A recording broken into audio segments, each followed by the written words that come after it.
1500, see what happens.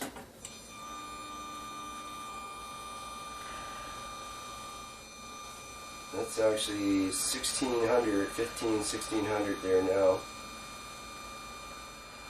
Seems stable. I'm going to take it up to 2000. Oh, look at that.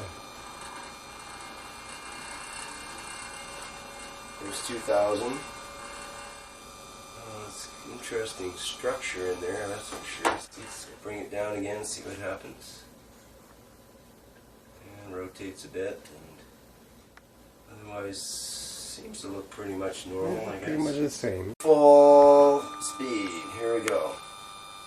1000, 13, 1500, 17, 2000, 22, 23, 24, 2600, 28, 3000, 3300, 37, 37, 3780, 39, 41. Holding together pretty good. I'm not sure what the plasma is doing. I've been watching the tachometer. We're around 4,000 RPM. Nice and stable. Everything is moving around the entire table. The apparatus has got its own mind as far as where it wants to go. Wow, look at that thing go. Especially the beam that goes up. Yeah, the one that goes right up in the middle, it's very determined to stay there. It doesn't hardly quaver. There's almost a harmonic in there. A pulse, yeah. Eh? Like a pulse. A pulse, like, yeah. This looks like wings, almost like a dragonfly from my point of view here.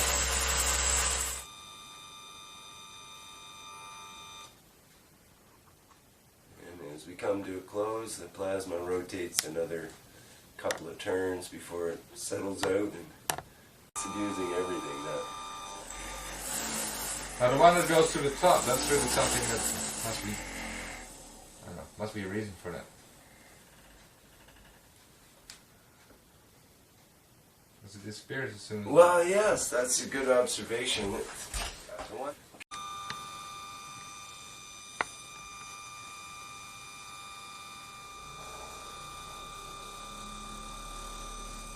Well, there's definite geometric shapes at certain RPMs with the arms that come off the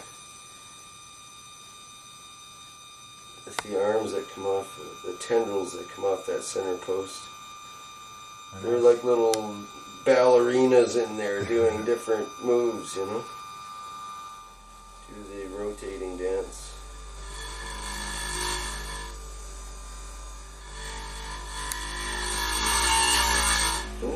Scary.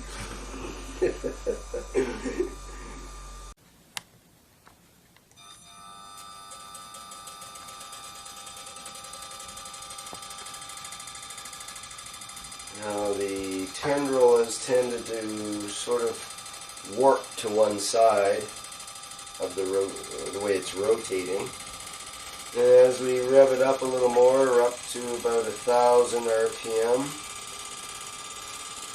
And at one certain point, right about now, the tendril from the center of the globe goes straight up to the top of the globe.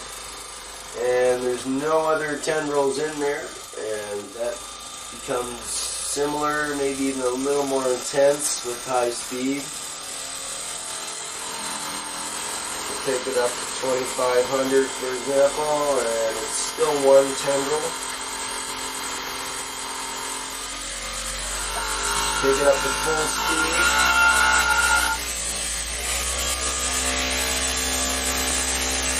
Something going on, huh?